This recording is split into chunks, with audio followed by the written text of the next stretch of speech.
Kyrie eleison, Kyrie eleison, Christe eleison, Christe eleison, Kyrie eleison.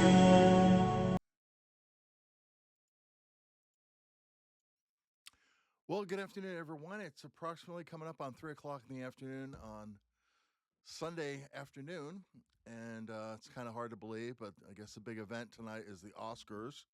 For those of you who are into it, I haven't seen a movie in so many years I don't even want to count. But frankly, I care less. I'll probably just watch an old movie just to pass some time as I'm doing some minor housework in my my studio here. But I wanted to get this video out because I was checking around the internet earlier today, and it seems like there has still been very little effort done within the FBI with respect to this whole thing with Epstein. Now, the problem that we are now facing is that,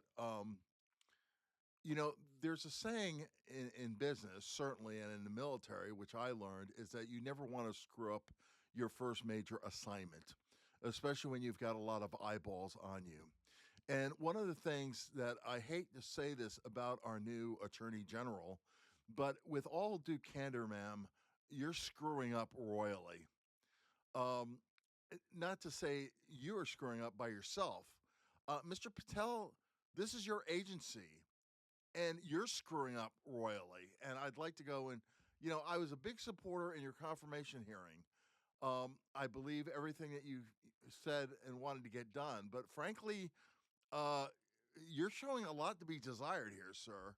So, let's get to the meat of the matter real quick. First of all, with respect, your job in this operation is to secure all of the evidence that you had requested in the Jeffrey Epstein case. Now, the problem is that you already have it on good information that they are possibly destroying evidence, which in and of itself is a major league felony, as well as obstruction of justice. And yet, where are you? Are you in New York? Are you physically camping out in that office? No, you're still in D.C. So, Madam Attorney General, listen, there's a saying that I learned many, many years ago when I was studying public relations when they taught us at the academy. And basically is stop believing your own press. You are in front of the cameras more in between here at the White House and on Fox News. And, with all due respect, ma'am, you haven't done anything yet. Okay? So I'm going to comment a little bit more on this, but just to refresh your memory, this is the objective that you were trying to achieve. The images are silent, shot by a drone, posted on YouTube, and oddly mesmerizing. It's Jeffrey Epstein's private island in the Caribbean, a place seemingly befitting any self-proclaimed billionaire, but in this case, one who is also a convicted sex offender, facing fresh sex crime charges when he apparently killed himself early Saturday in a jail cell in New York. This island, say his accusers, was where young girls were brought from around the world to be used as sex slaves. Look closely and you'll see New York police and FBI agents raiding the place yesterday. Seen clearly through the window, computers packed in red bubble wrap, ready to go, evidence freshly gathered, underlining the investigation into Epstein's world is far from over. As the lawyer for two of the women accusing Epstein told CBC News this morning, the number of Epstein's accusers is still growing. We've been hearing from more every day, and my team and I have been reviewing their cases, reviewing their evidence, their witnesses, vetting, the whole process we go through in every case. At the New York jail where Epstein reportedly hanged himself, 2 guards were today put on leave and the warden replaced in response to the death. But meanwhile, conspiracy theories live on. With word today, Epstein's death first came out, mysteriously enough, on 4chan, an online message board known for right-wing internet trolls. Then there's Donald Trump, Seen here with Epstein in '92, who on the weekend retweeted the baseless suggestion Bill Clinton may have been involved in Epstein's demise. Today, Okay, now, we don't need to get into all that, but, I am going to, and again, I am just a taxpayer, but I am a former military officer. I spent 5 years in security police, and I know some things. So, ma'am, allow me, and you too, Mr. Patel, as well, Director Patel, let me go and kind of school you on a couple things. First of all, it's called command and control. And this is your first objective that you are failing. Now, this is a military version of command and control, and you can see that it has all of the lights, the gizmos, and that sort of thing. But this is where basically your operation should be grounded in. Now, come to find out that in the FBI building that you own, there's a thing called a SIOC, a Strategic Information and Operations Center, that's actually built in the FBI building. Now, Director Patel, you own this. Attorney General Bondi, you also own this. Okay? So here is where your command and control center should be. Now, the first thing that I would do if I was setting up this operation is I would have this thing nailed down, which means when you are set and ready to go, nobody from the SIOC comes in or comes out. I don't care if they have a subpoena, they're going to wait outside until you give the go-ahead. The second thing that I would do is I would go and focus on manpower. Now, you already own the FBI. However, you can't trust what's happening inside of the FBI. So might I suggest some additional bodies that you might be able to utilize, such as, we could have, for example, the U.S. Marshals, which come from the Department of Justice, which means, AG Bondi, you own these bodies. In addition, if you can't get enough the U.S. Marshals, well, you have the ATF, which, lo and behold, also comes under the Department of Justice. And if by chance that's still not enough bodies, I'm sure that you could coordinate with the President of the United States. Oh, by the way, the IRS has some bodies, armed bodies, that they might be able to use on an interagency loan. And then, if by chance you still didn't have enough bodies, might I suggest the United States Marines? Now, why do I say this? Because the fact of the matter is that you're running an operation that is leaking like a sieve. Now, the other thing that you would do, that is when you physically get to New York, getting on the jet, flying up there, is you would go and have a perimeter around your FBI headquarters in New York City. And might I suggest you use the aforementioned other troops, the ATF, etc., to be able to do that. Now, once you go and secure that, and I'm sure you would need to flash your credentials to get inside the building, but just to remind them, here's what you would do. First of all, this is the Situation Room in the White House. If you haven't been there already, I might suggest that you may want to get a personal tour real quick. But this is what I would do. I would go and have the President of the United States in the Situation Room in there so that when you walk into the FBI conference room, which would be over here,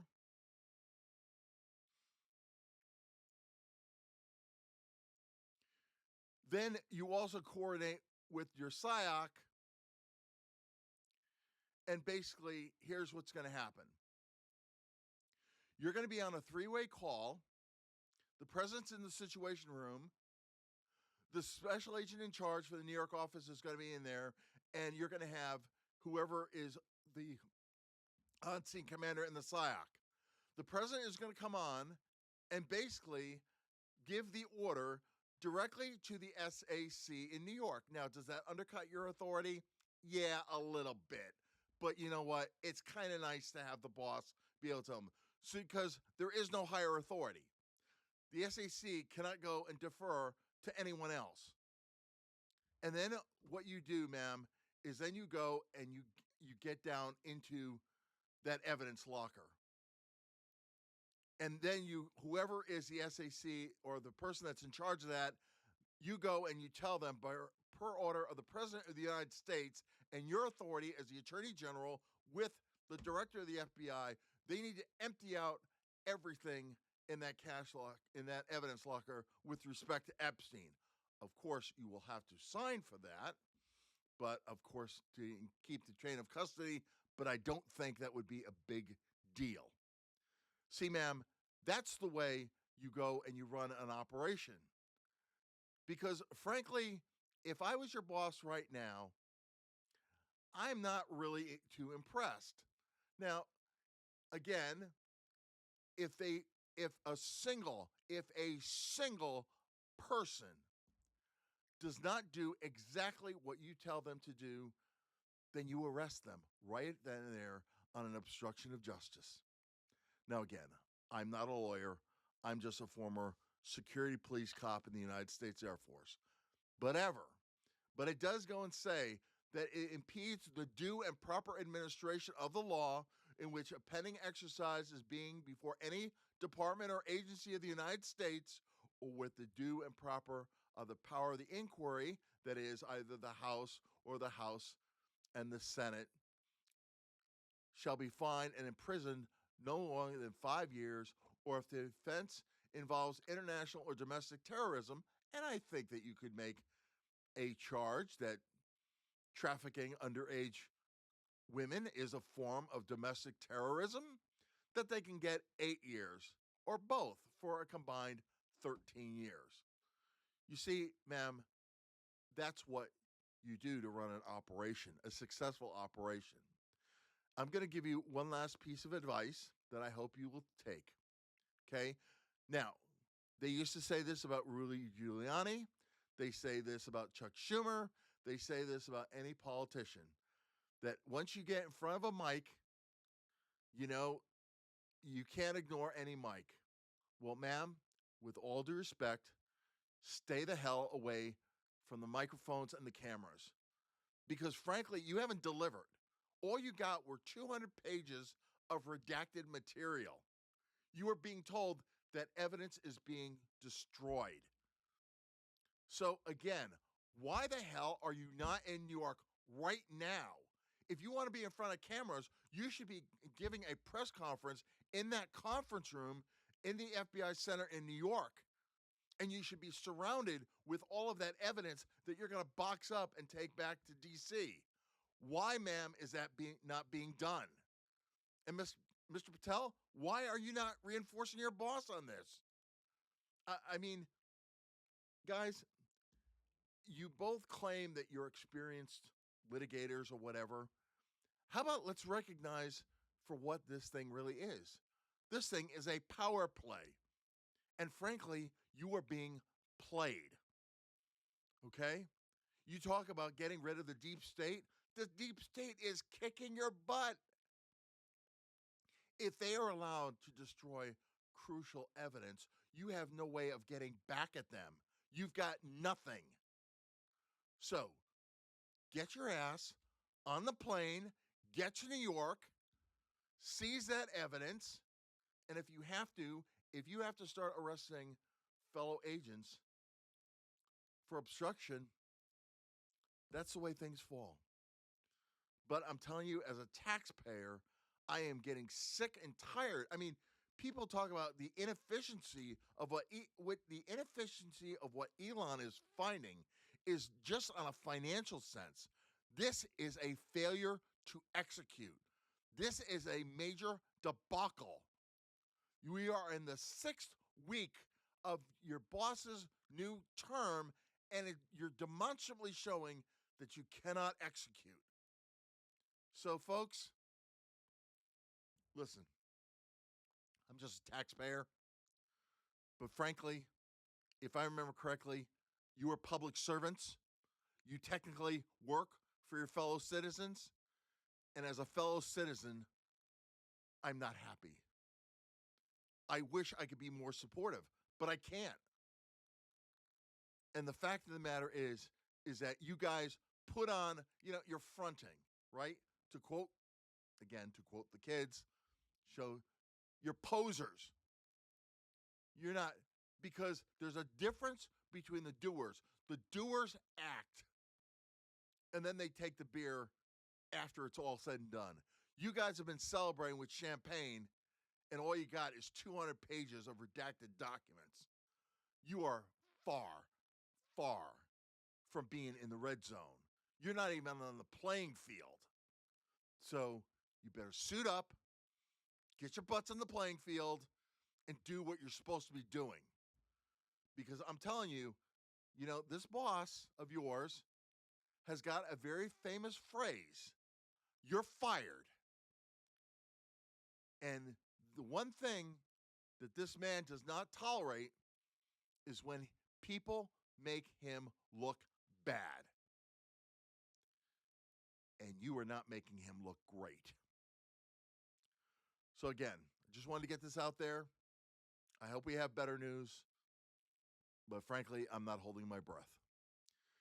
And Elon, just keep on doing what you're doing, because frankly, sir, you seem to be the only thing that's getting stuff done. And I say that with all respect, but frankly, folks, we are not off to a good start. Take care. Talk to you in a bit.